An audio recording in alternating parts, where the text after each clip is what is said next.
Please note that this event is being recorded. I would now like to turn the conference over to Erin Murphy, Senior Vice President of Investor Relations and Corporate Strategy. Please go ahead. Good morning, and thank you for joining us to discuss Crocs, Inc. second quarter results. With me today are Andrew Rees, Chief Executive Officer, and Susan Healy, Chief Financial Officer. Following their prepared remarks, we will open the call for your questions, which we ask you to limit to one per caller. Before we begin, I would like to remind you that some of the information provided on this call is forward-looking and accordingly is subject to the safe harbor provisions of the federal securities laws. These statements involve known and unknown risks, uncertainties, and other factors which may cause our actual results, performance, or achievements to differ materially. Please refer to our most recent annual report on Form 10-K, quarterly report on Form 10-Q, and other reports filed with the SEC for more information on these risks and uncertainties. Certain financial metrics that we refer to as adjusted or non-GAAP are non-GAAP measures. A reconciliation of these amounts to their GAAP counterparts is contained in the press release we issued earlier this morning. All revenue growth rates will be cited on a constant currency basis unless otherwise stated. At this time, I'll turn the call over to Andrew Rees, Crocs, Inc. Chief Executive Officer. Thank you, Erin, and good morning, everyone. Thank you for joining us today. Our teams delivered a solid second quarter fueled by top-line growth and a highest ever quarterly gross profit, which drove strong free cash flow in the midst of what continues to be a volatile marketplace. I will start by highlighting the key metrics of the quarter and then discuss the strategic rationale behind the decisions we have made to drive profitability and support long-term brand health. And finally, we'll touch on deeper insights on our individual brands. At an enterprise level, second quarter revenues of $1.1 billion grew 3% to prior year. Crocs brand revenues of $960 million grew 4% to prior year, led by 16% international growth. HEYDUDE revenues of $190 million, down 4% to prior year, an improvement from the first quarter. Enterprise adjusted gross margins of 61.7% gained 30 basis points to our prior year. Adjusted operating margin of approximately 27% supported adjusted diluted earnings per share of $4.23, a gain of 5% to prior year. Our strong margin profile fueled free cash flow of $269 million, enabling us to repurchase 1.3 million shares and repay $105 million of debt. Our net leverage ended the quarter at the lower end of our target range of 1 to 1.5 times. To remind everyone, over the last decade, we have deployed $2.4 billion to buy back approximately 30% of our total shares outstanding. This, along with continued deleverage of our balance sheet, has been a consistent driver of EPS growth and shareholder returns. Turning now to the current operating environment. We see the U.S. consumer behaving cautiously around discretionary spending. They are faced with current and implied future price increases, which we think has the potential to be a further drag on an already choiceful consumer. Against this backdrop, our retail partners are acting more carefully and reducing their open-to-buy dollars in future seasons. As we have consistently said, we are not trying to manage our business quarter to quarter. We had a solid first half of the year, with our brands fueling strong gross profit and cash flow. The current environment in the second half is concerning, and we see that clearly reflected in retail order books. We strongly believe this is a time to make bold decisions for the future to sustain and advance our durable cash flow model.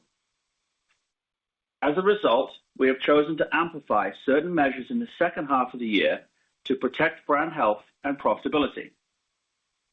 For the Crocs brand, in addition to adjusting our forward receipts, we pull back on promotional activity across the direct channels starting in May. While this has and will continue to impact our top line, we see this as an opportunity to drive margin dollars over time, support continued cash flow generation, and tighten brand control. For the HEYDUDE brand, we've accelerated our actions in the channel to support a clean and refreshed marketplace. This has resulted in us choosing to take back additional aged inventory and ensure more of our partners are reset with our current product lines. This will create further headwinds to sales volume over the next several quarters.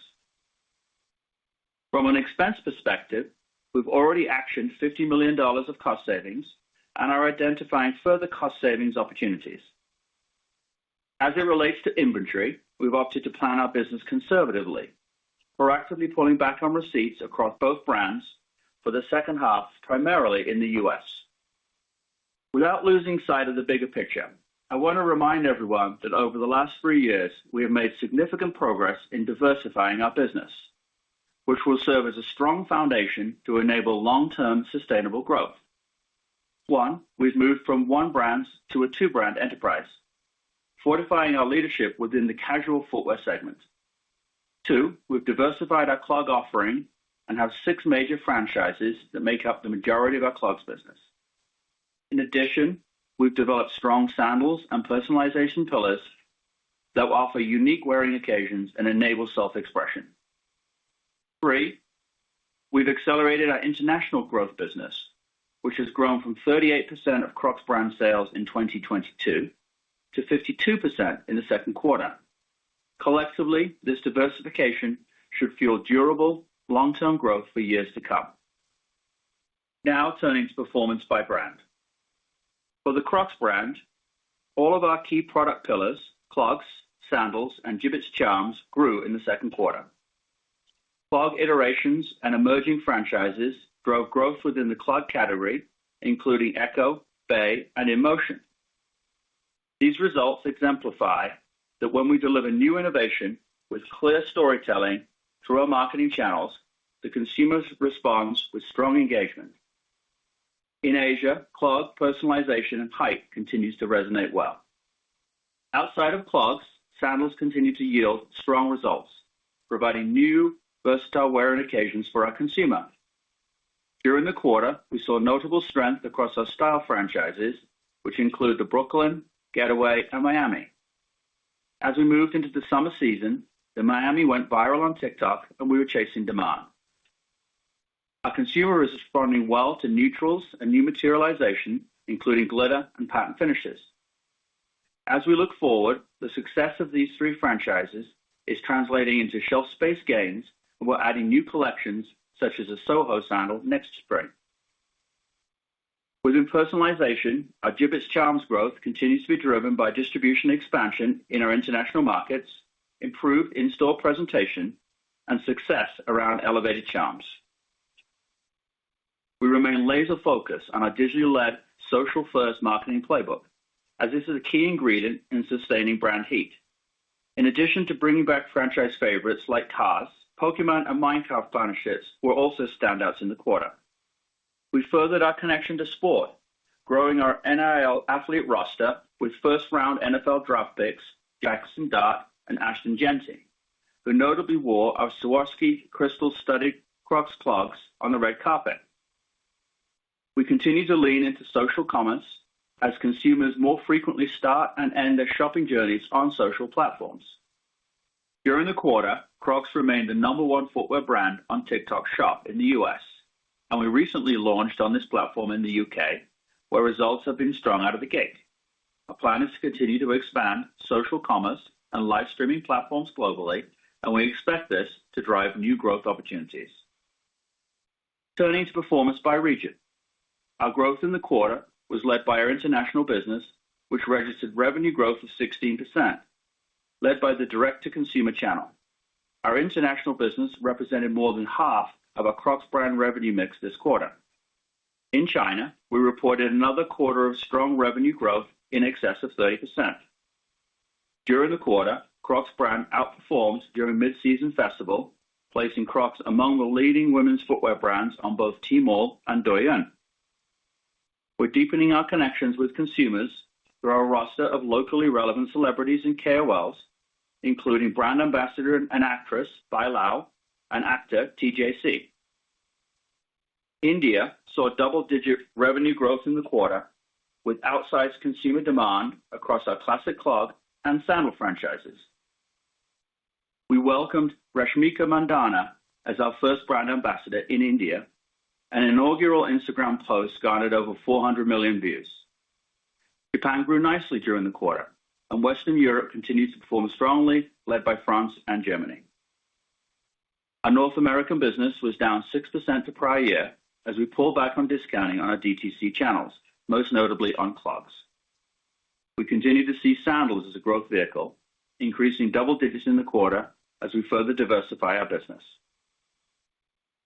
Last week, we held the grand opening of our newest retail concept in Soho, New York. This store houses our largest personalization experience to date, with expanded and upgraded Jibbitz Charms opportunities.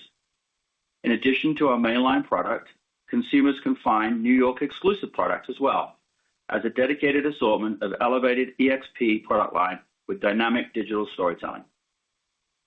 Turning to the HEYDUDE brand, we've been focused on three core pillars of our strategy. 1, igniting the HEYDUDE community. 2, driving the core and adding more. And 3, prioritizing brand health as we stabilize the North American market. First, we've continued to ignite the HEYDUDE community. Over the past 12 months, we've been focused on speaking to a new female consumer while not losing sight of our core consumer. The cumulative impact of our marketing efforts over this period have resulted in an increase in aided awareness to 35% in North America. In addition to an uptick in awareness, we've also seen improvement in consideration and purchase intent.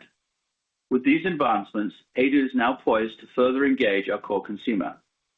In June, we launched our latest campaign, HEYDUDE Country.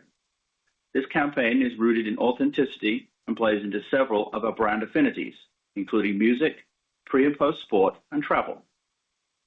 We're excited about the future of this campaign and its broad appeal to our existing core consumer, as well as new HEYDUDE fans, both him and her. Second, we're building the core and adding more. During the quarter, we iterated our icons, the Wally and the Wendy, through color, materialization, and partnerships. In June, we leveraged our icon to release the HEYDUDE times Pat's Blue Ribbon collection, which sold out on our own .com. We also partnered with Margaritaville to release a collaboration featuring our Hey2O collection, which speaks to the core HEYDUDE consumer. Lastly, we launched the Paul Pro, an elevated iteration of our best-selling Paul silhouette at an $80 price point. Against our third strategic pillar, we continue to prioritize brand health as we stabilize the North American market while laying the groundwork for future international growth. We were pleased by continued growth of our direct-to-consumer channel, up 7% in the quarter. This was supported by our new store openings and strong performance on TikTok. While we are pleased with the strategic progress we have made against our three pillars, we have identified further opportunities to more rapidly reset our North American business. We have focused our efforts against two primary actions. 1, we pull back on bottom-of-the-funnel performance marketing investment to enable a more profitable digital business. And 2, we've initiated incremental returns and markdown allowances to our retailers to improve the health of our inventory in the marketplace. This will simultaneously elevate our brand presentation at wholesale. While these measures will have a meaningful impact to the second half performance across both channels, we feel that they will stabilize the business more quickly. In closing, we believe the HEYDUDE brand potential and its community are much greater than the size of the business today, and we're confident that the critical steps we're taking will fuel the potential in the future. I will now turn the call over to Susan to provide more detail around our second quarter financial performance and third quarter outlook. Thank you, Andrew, and good morning, everyone. Our second quarter enterprise revenues of $1.1 billion were up 3% prior year. Crocs brand revenue of $960 million was up 4% to prior year. Growth was led by wholesale up 6%, while DTC was up 3%. North America revenues were down 6% to last year as we pulled back on discounting during the quarter. These actions in part drove DTC down 8%, while wholesale was down 4%. International revenue was up 16%, aided in part by timing shifts out of Q3 and into Q2 in select markets. China and India led the growth, while Japan and Western Europe also contributed strongly to these results. HEYDUDE brand revenue of $190 million was down 4% to prior year, an improvement from the prior quarter. DTC was up 7%, driven by the contribution of new retail stores and our strong performance on TikTok Shop. Wholesale was down 13% in the quarter.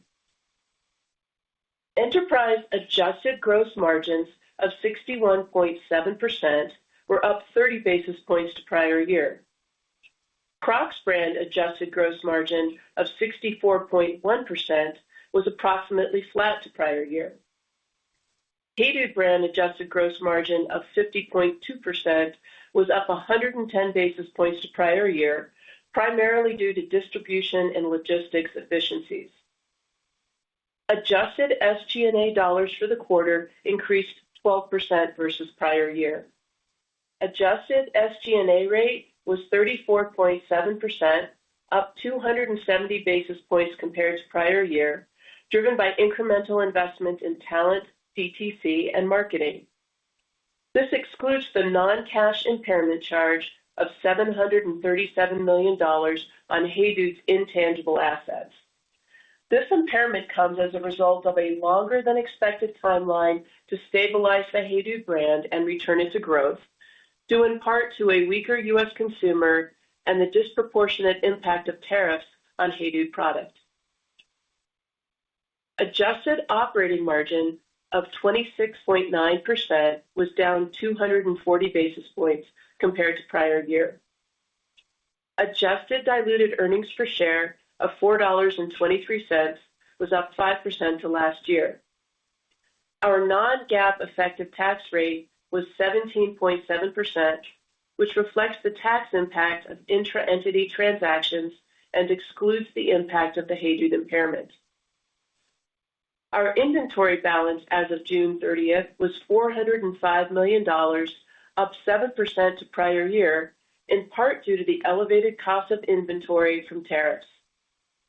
Enterprise inventory turns remained above our goal of 4 times on an annualized basis.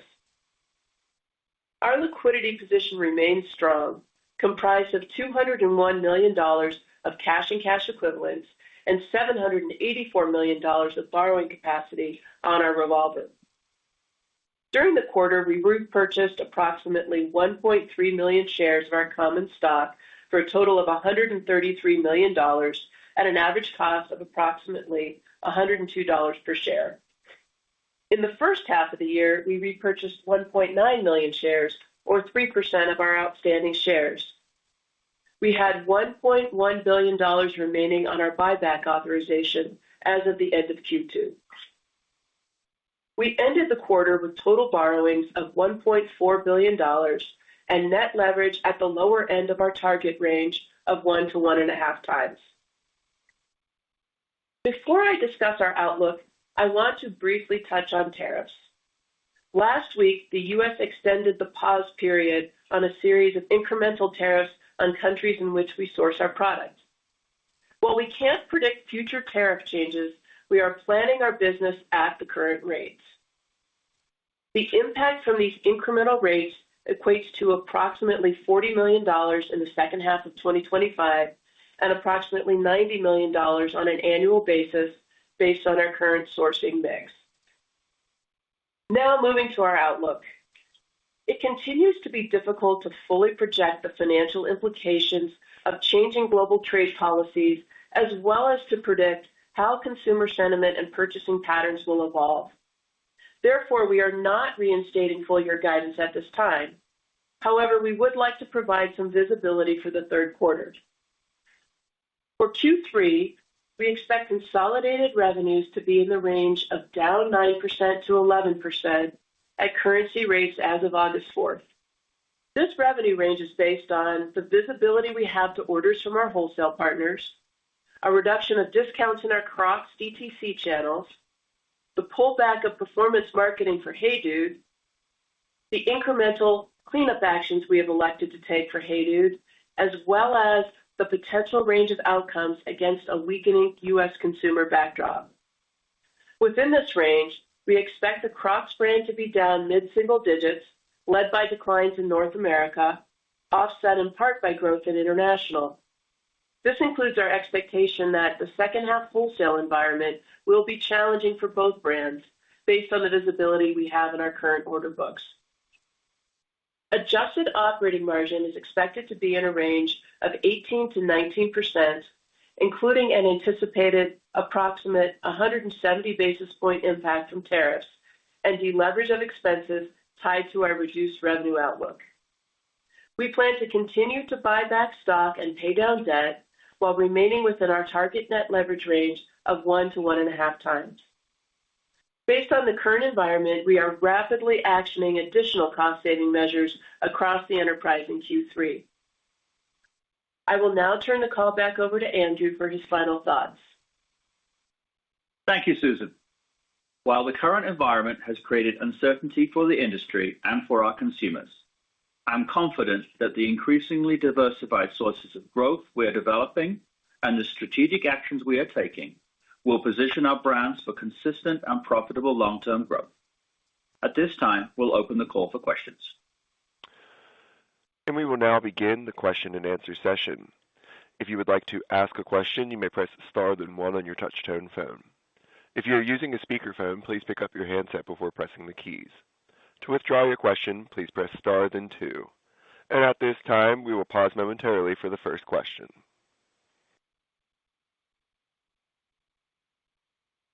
And our first question today will come from Jonathan Komp with Baird. Please go ahead.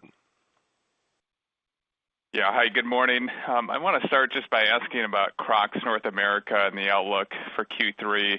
I'm hoping you might be able to better isolate, some of the unique factors impacting Q3 versus what might be lasting. And then as you look forward, especially into 2026, I know you've made some changes at the organization at the chief brand officer level, chief strategy position. So just as you look forward beyond the next couple of quarters, could you give us more sense of the pipeline and the strategy in terms of reinvigorating the excitement for the brand? Great. Thank you, John. I think as you look to the back half of the year for the Crocs brand in North America, there's a number of things affecting the business. Some choices that we have made, which we think will be productive in the long term, and some market-related factors.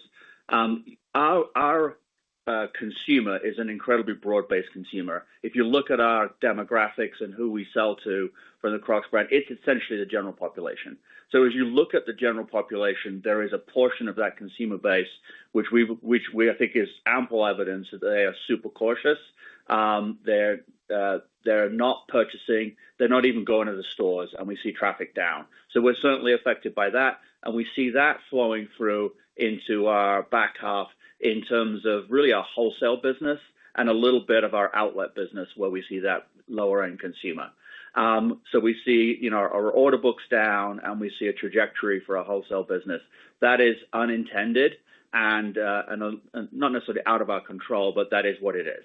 I think the second piece is our decision to pull back on discounting on the Crocs brand in North America in particular, and that is an intentional decision we make. That's a revenue headwind, but a gross margin and ultimately an EBIT potential.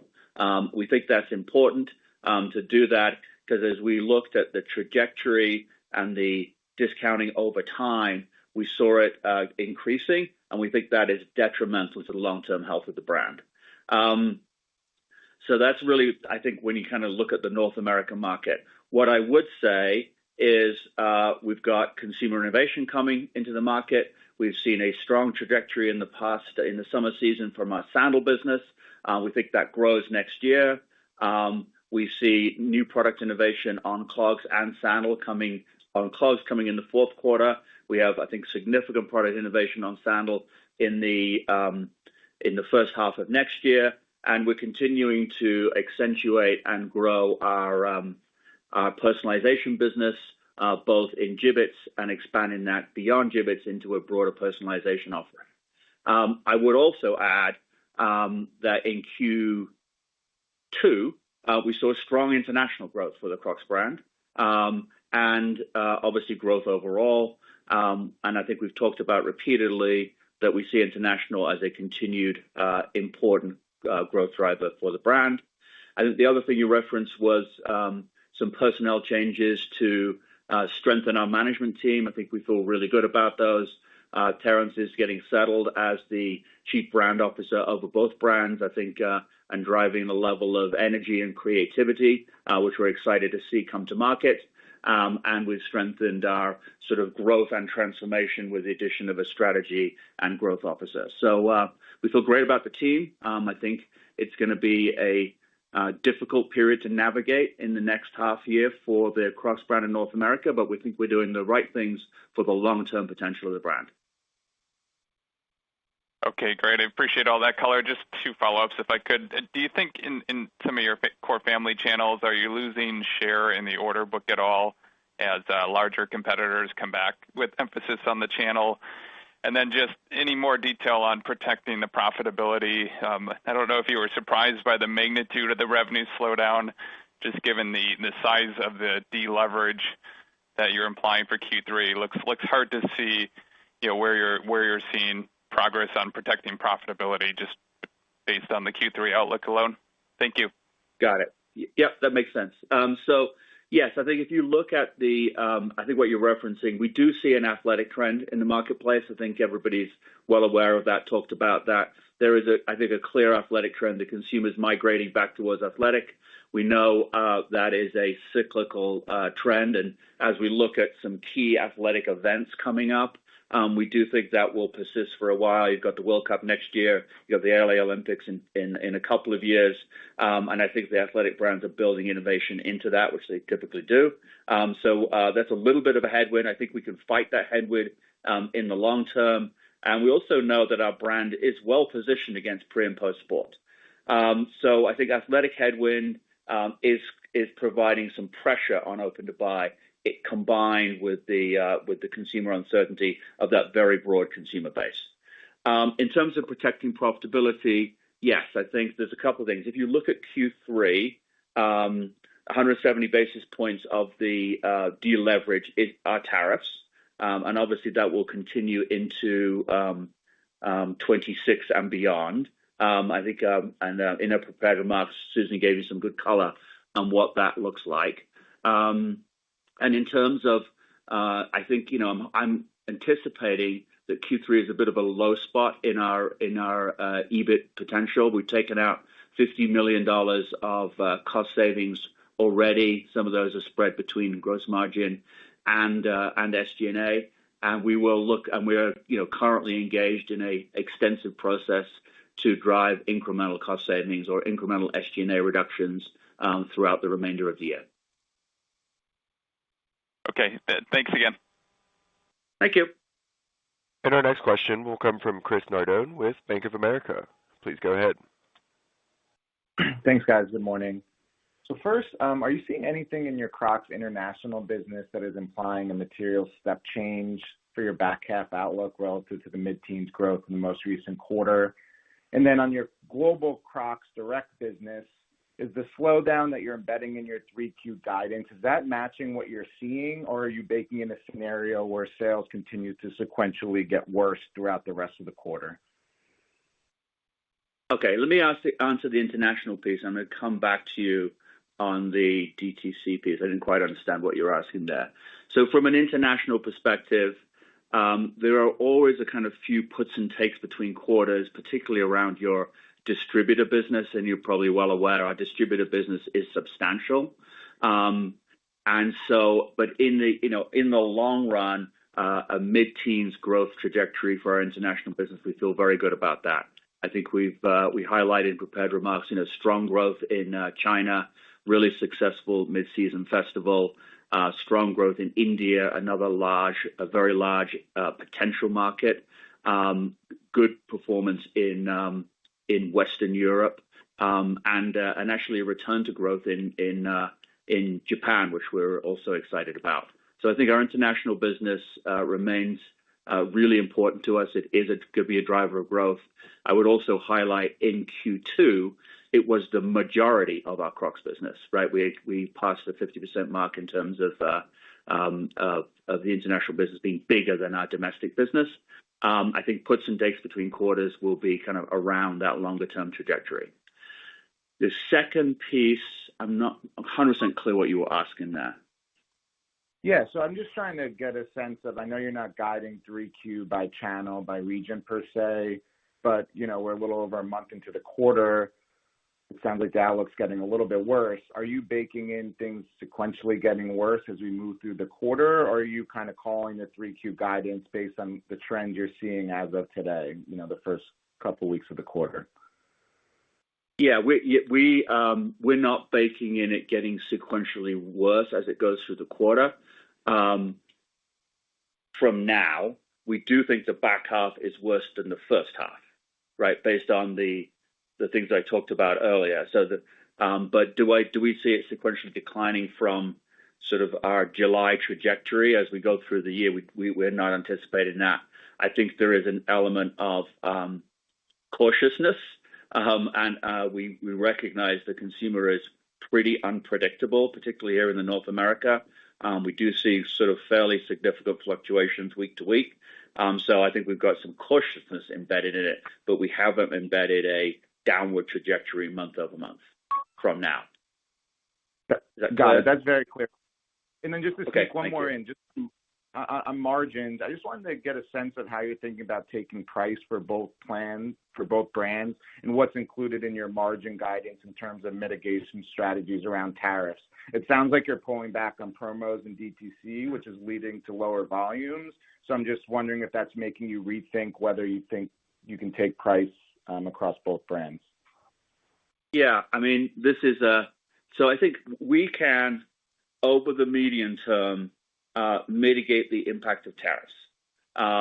That will come from cost savings in our supply chain, both negotiations with factories, which I don't think is a huge amount, but there's some there, but also just efficiency drive within our supply chain. It will come from some price, and it will come also from some reduction in SG&A through, again, looking much harder and driving to efficiency. In terms of your specific question around price, we have selective actions planned, some in the back end of this year for Hey Dude. We are getting some net price, as you pointed out, through reduction in discounting. And we will be announcing some price increases on Crocs, both in select styles and also in some of our international markets where we think we have opportunities.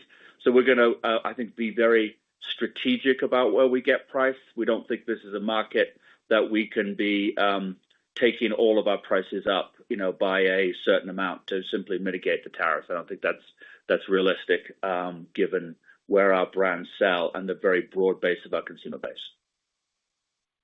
Very clear. Good luck. Thank you. And our next question will come from Adrienne Yih with Barclays. Please go ahead. Great. Good morning, and thank you very much for taking my question.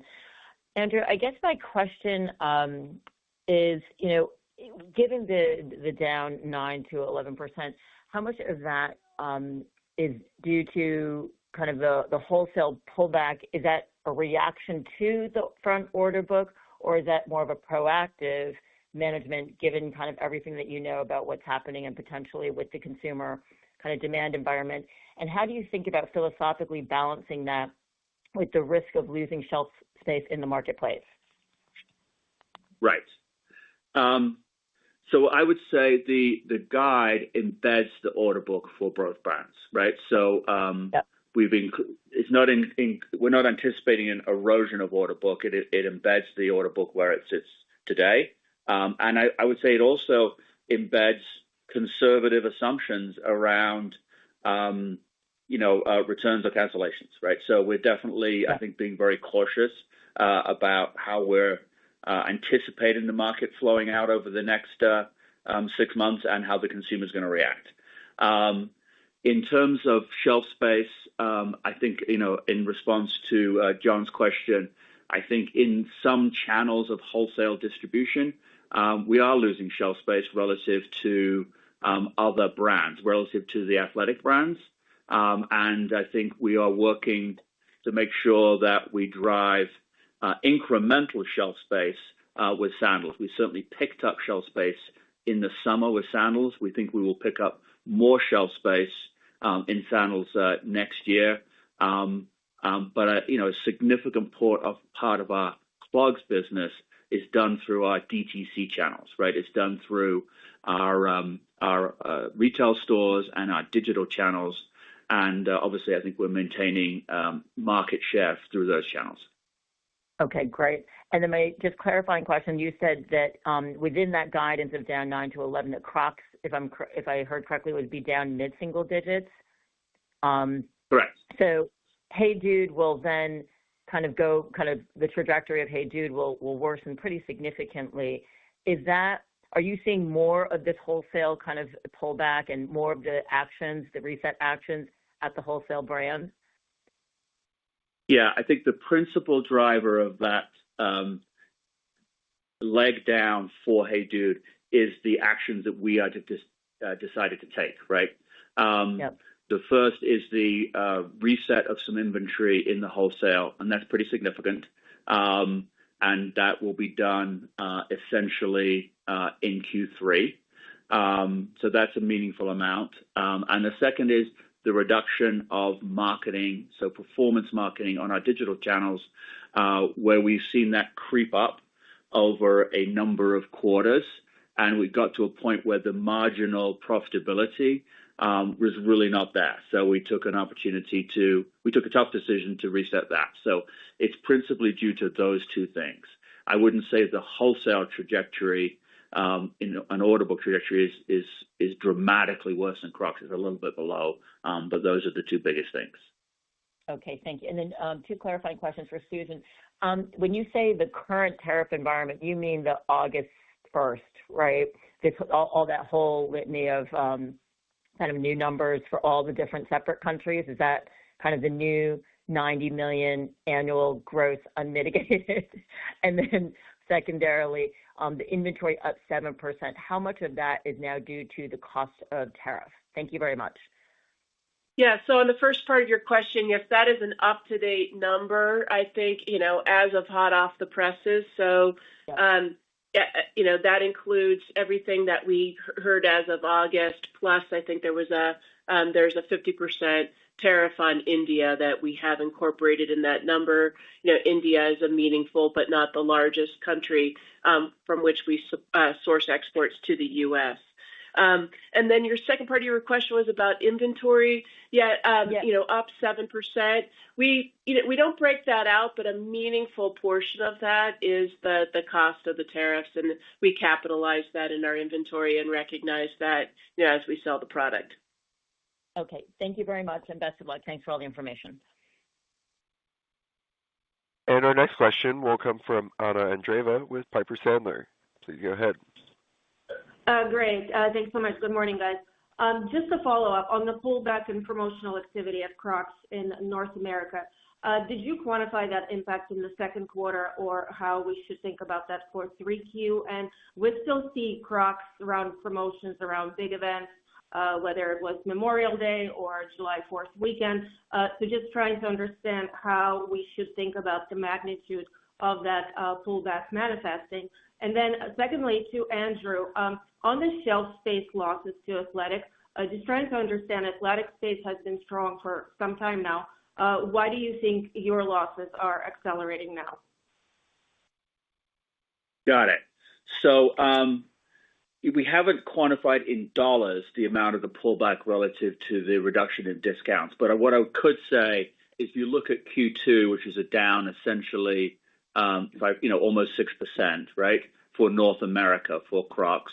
If we had, I think, not made that decision, it would have been down slightly. So it was a pretty meaningful impact. And yes, I think to your question, will we still run, I would say competitive discounts and promotional events around key events? Absolutely, we will. But we are being careful about the depth and the breadth of those events, and also making sure that we are not running significant events between those time periods. So it is a very meaningful change in terms of dollars that we are foregoing in North America for future health of the brand. And the second point I'm not sure I agree with you, right, in terms of the athletic trend. I think there are some high-end athletic brands that have been performing very strongly in North America for some time, but they are selling at high prices and are principally selling to an elevated consumer. I think the broader athletic trend that hits the broad consumer base that we service has accelerated, and that is, I think, principally due to some of the big players re-embracing a broader distribution strategy. Okay. No, that's fair enough. And just as a quick follow-up to Susan, did you guys quantify the timing shift in international? You said benefit 2Q and current 3Q, I believe. Yeah, we didn't actually quantify the shift. It's a part of the difference in the growth rate between international between Q2 and Q3, but it still would have been positive. As Andrew said, we have these shifts based on our distributor business from quarter to quarter on a regular basis, both this year and last year. All right, understood. Thank you so much, and best of luck. And our next question will come from Jay Sole with UBS. Please go ahead. Great. Thank you so much. Andrew, can you just elaborate a little bit on what you're seeing in China? I think you talked about China was up over 30% versus last year. Talk about what's driving the strength and maybe the outlook that you have for China in the third quarter and beyond. Thank you. Yeah. So I think, what's driving our business in China is I think, strong consumer engagement, right? So the overall China business, and you look at it across many different brands, is not strong from a consumer perspective. Consumer purchasing is certainly not strong in the Chinese market. We're bucking that trend because we're driving, I think, brand heat for the Crocs brand in China. That brand heat has been driven by, a set of social first digital marketing tactics using, key Chinese celebrities. We have a very large digital business in China, which has performed particularly well during mid-season festival. And we're very familiar with how to operate during these festival time periods and maximize the business. We have also extended significantly on our mono brand stores through our distribution partners in China, with significant store openings both last year and this year. And I think our personalization aspect to our brand, the use of gibbets and the ability to personalize the shoes, have also been particularly effective in engaging that consumer. And I think that's also effective in engaging sort of the broader Asian consumer. We see our personalization business strong in Southeast Asia, in Korea, and in Japan as well. Got it. Thank you so much. And our next question will come from Rick Patel with Raymond James. Please go ahead. Thank you. Good morning. Can you unpack the disparity in performance between Hey Dude in direct-to-consumer versus wholesale? Direct-to-consumers performed well now for 3 quarters in a row. So I guess what would you attribute the softer performance to at wholesale? And as we think about the wholesale channel in particular, how long do you envision it'll take to right-size inventory so that sell-in and sell-through are in better alignment? Yeah. Great question, Rick. So, look, direct-to-consumer has performed well, but there are new points of distribution there, right? So that's for I would say for 2 principal reasons. We continue to open outlet stores for the Hey Dude brand, which we're very pleased with both the performance of those stores and also the role they play in terms of extending the Hey Dude brand to new consumers, right? So the Hey Dude brand, while the awareness has improved, it has improved to 35%. That is a relatively low number compared to the 60% plus awareness, aided awareness for the Crocs brand. So we've made progress on awareness, but it's still low. And so there's new points of distribution from an outlet store perspective embedded within that DTC growth. There is also TikTok Shop. You are aware that with both of our brands, we've been at the forefront of selling on TikTok Shop. Crocs is the number 1 footwear brand on TikTok Shop, and I think Hey Dude is the number 3. So that is number 2. Sorry, I've been told. I know it's 2 or 3. that is an outsized performance relative to the size of the Hey Dude brand in the U.S. marketplace. So I would say it's new points of distribution is the big driver there. Thanks very much. Thank you. And our next question will come from Aubrey Tianello with BNP Paribas. Please go ahead. Hey, good morning. Thanks for taking the questions. I wanted to ask on Hey Dude. I think it's been a few quarters now since you changed the approach to marketing, going more top of funnel. How are you feeling about the benefits you're seeing from that? And then how are you thinking about investment in the brand going forward? And then any update on new leadership for Hey Dude? Thanks. Yeah. So I'll do your last question first. So the current leadership for Hey Dude is myself. So I'm really enjoying being able to dig into the brand and work with the team. While we have not yet appointed a brand president for Hey Dude, I would say that we have appointed some key team members, and I'm really excited about the strength of our leadership team for the Hey Dude brand. I think they are doing a really great job and really grappling with some difficult situations, but doing it in an extremely proactive and productive way for the future. In terms of shifting the marketing, we have seen, I think, positive signs from that. We continue to invest in marketing. We have been experimenting with some different messages and different approaches. We have seen an increase of aided brand awareness, as I mentioned in the prior question, to a 35%, which we think is a very productive trend. I would say our latest campaign around Hey Dude Country has been really well received by the industry as we talk to our wholesale partners, and I think we are seeing some clear evidence it's resonating with consumers. We have also spent a good amount of time, as we've talked about in the past, speaking to her and bringing a younger female consumer to the brand. I think that has been productive. I would say that as we look forward, we are shifting more of our dollars and focus back to our core consumer and ensuring that we really resonate and capture and get the most productive purchasing from our core consumer. So I think we're doing all of the right things. We plan to continue to invest in the Hey Dude brand, and we see a trajectory that we think we will be pleased with, and ultimately shareholders will be pleased with over time.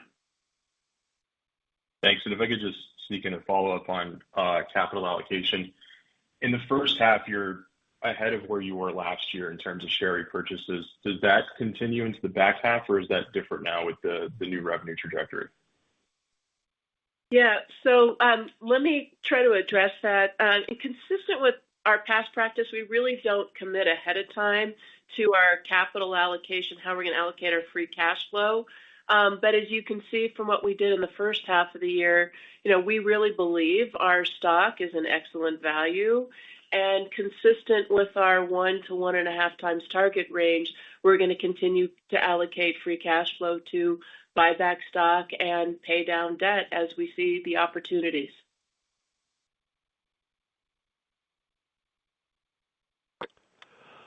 And our next question will come from Brooke Roach with Goldman Sachs. Please go ahead. Good morning, and thank you for taking our question. Susan, I was hoping you could elaborate on the cost savings actions that you've taken, that you're planning on taking. What additional areas of opportunity have you identified outside of the SG&A savings in the $50 million that was previously discussed? And can you provide any color on the magnitude or timing of these savings for the second half and into 26? Thank you. Sure, Brooke. So when we talk about the $50 million of cost savings, these are things that we've already identified and taken action on for the year. We realized $15 million of that in Q2, and that was really balanced across SG&A and gross margin. And you can think about the remaining $35 million as being kind of evenly spread across Q3 and Q4 with a similar weighting on SG&A and gross margin. As we look to the further opportunities that Andrew mentioned, we're particularly focused on SG&A, and steps that we can take to further simplify the business. And we spoke a little bit about the marketing spend for Hey Dude and being able to pull back on performance marketing where we don't feel there's an adequate return. We're looking at our entire expense base with that lens to make sure that where we're investing the dollars are the ones where we're seeing the return for the long term. Great. Thanks so much. I'll pass it on. And our next question will come from Ashley Owens with KeyBanc Capital Markets. Please go ahead. Hi, good morning. Maybe just to start on Hey Dude, with the further pressure on the wholesale channel, is the assumption that this will come with incremental margin headwinds on the brand through the balance of the year? Then additionally, I know you mentioned pulling back on some of the inventory receipts domestically for the back half. But can you help us understand how this shapes the product cadence? You've been strong in newness in collaborations for several years now, but should we expect a pullback in some of these efforts in SKU count until conditions normalize, or how are you thinking about balancing tighter buys with the need to maintain freshness? Thank you. Yeah. Good. Thank you, Ashley. Those things are clearly connected. So, yes, from a Hey Dude perspective, there will be incremental pressure on margins in the back half based on the actions we're taking, right? So the cleanup, the continued cleanup of wholesale inventory is costly, right? And that is a significant investment that we're making. In terms of inventory receipts, we're planning our receipts cautiously. In terms of we're purchasing and/or bringing in units that we think satisfies what we anticipate will be the future demand. We're not planning. I think one of the comments we've heard from wholesale partners is, look, we're going to plan our inventories down, and if things perform, we will chase. We're not planning significant receipts for chase because that would be inventory risk that we think is not merited at this point. In terms of SKU count and new product introductions, we think the wholesale returns and cleanup that we'll do will significantly refresh and reset the floors to current new inventory. And where we've done that, we've seen some nice improvements. So it's about making sure that we do have newness and we do have new inventory and new styles within at the point of sale for our consumers. And I would say we're seeing some really nice trajectory in Hey Dude against stretch socks, which has been completely refreshed. So we started that refresh at the beginning of this year. As we look at wholesale and DTC inventory, that's been a significant effort, and we're very pleased with the performance of stretch socks going forward. The Paul franchise has been a franchise that's performed well. We recently added the Paul Pro, which is an elevated version of the Paul with additional cushioning and a better footbed. That's performing well. Hey 2O performed well through the summer, which is our drain shoe for fishing or for those who are in and around the water. And I would say also our work business for Hey Dude, particularly the comp toe, is also performing well. So the newness is performing, and the reason we're prepared to make what is a significant investment to refresh is we want more newness in front of more people. Okay, got it. That's super helpful. Thank you. Great. And our next question will come from Sam Poser with Williams Trading. Please go ahead. Thank you for taking my question. So, Andrew, in the prepared remarks, you talked about, I just want to clarify, you talked about the weakness, the uncertainty and the potential weakness of your broad-based consumer, which I assume you're speaking both to Crocs and to Hey Dude? Yes. Yeah, I think, what is different about us is we sell at very democratic price points on both brands, right? So, and that democratic price point means that we appeal to a particularly broad consumer base. There are other brands that are absolutely performing much better in this marketplace because they are focused on exclusively on a high-end consumer. The low-end consumer is a consumer that we believe is most sensitive to price increases, is most nervous, and in some cases is not leaving the house. Well, let me ask you this, though. You did also talk about how well you've been doing with sandals. Is this, and you're sort of implying it in what you're working on with Hey Dude, is this an issue basically of you, for the sake of argument, don't have the right product for the broad base of consumer. It isn't innovative enough. They just aren't going to it. And you talked about athletic getting better, so there may be more innovation there, and that may take some from you. So how much of this is sort of macro consumer versus we need to make better stuff for our customers, for our constituencies? Yeah, I think we believe we are making very good stuff for our consumers, right? So as we look at where our brands are positioned, particularly on Hey Dude, I just talked about it. The refreshing the product line and refreshing the product that we're putting in front of consumers is proving to be very positive, right? So I think the incremental improvements that we're making are strong. In terms of the Crocs business, we also see strong trajectory on new product introductions, right? A lot of the growth we saw in sandals and the very successful sandal season and the increase in market share in sandals was based on new styles that we think are meeting consumers' needs, and we're very confident that sandal business will grow nicely into next year as we kind of think about next season. So I think the macro is a very important factor for our business. We're definitely seeing that, or our brands. And then I think, we're making some tough decisions in the back half of this year, which I know, given your kind of long-term understanding, I think you recognize are impactful to the business, but also costly.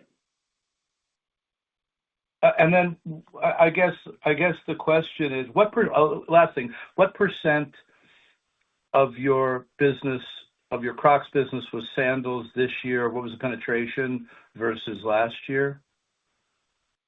Yeah, we typically break that out at the end of the year. I would say it grew in penetration. I can tell you that. I think, kind of once a year we try and give you visibility to that.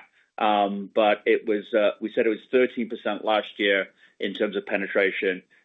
It was up double digits in the first half of the year, so it'll grow. And ladies and gentlemen, this will conclude our question and answer session. I'd like to turn the conference back over to Andrew Rees for any closing remarks. Thank you, everybody, for joining us today, and your continued interest and support of our company. Thank you. The conference is now concluded.